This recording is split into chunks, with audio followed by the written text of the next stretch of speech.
është një prej hapësirave universitare më motivuesit, ashtu të them, për shkak se kemi lëvizur në për shumë universitete. Profesorët janë mjaft motivuar, janë duke ndjekur trendet e ndryshme dhe dëshirojnë të bëjnë një dallim. Edhe çdo herë kur tregojmë rritësitë e ndryshme, ato dëshirojnë që studentët e tyre t'u japin maksimumin. Dhe është një palete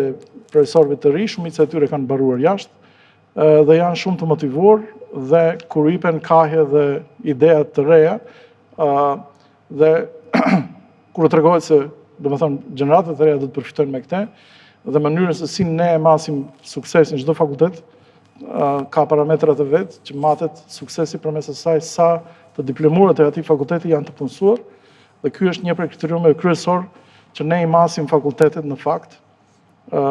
sa është i suksesshëm ky fakultet në krahasim me fakultetin tjetër, sa janë të punësuar, po edhe sa është evolimi i punëdhënësve ndaj të punësuarët vetë të cilët vinë prej Universitetit Nën Tereza dhe Fakultetit Apo Stafat. Dhe kjo është, domethënë, kriteriumi që është futur dhe që fakultetet do prej tash do të krahasojnë njëra tjetrën në bazë të këtij feedbacku që marrim nga punëdhënësit. Dhe punëdhënësit prandaj kemi tash të quajtur stakeholder më me rëndësi për shkak se na japin një informat kthyese çfarë mendojnë ato, domethënë për studentët tonë, dhe sa janë të kualitetshëm dhe çfarë shkatësish ato kanë dhe ku duhet të përmirësojmë. Se normalisht çdo herë kemi lëshime, mirëpo për momentin kemi qenë, nëse nuk i pyesim ato, faktikisht punohet në mënyrë klasike pa e ditur këto zona,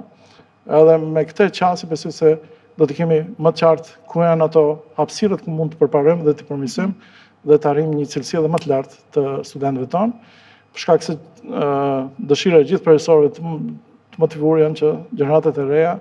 të cilët do dalin për Universitetin Nën Tereza, të jenë edhe liderët në fushat e veta, domethënë të jenë inxhinierët e ri më të suksesshëm, pse jo edhe politikanët e ri, të cilët do të vinë në shprehje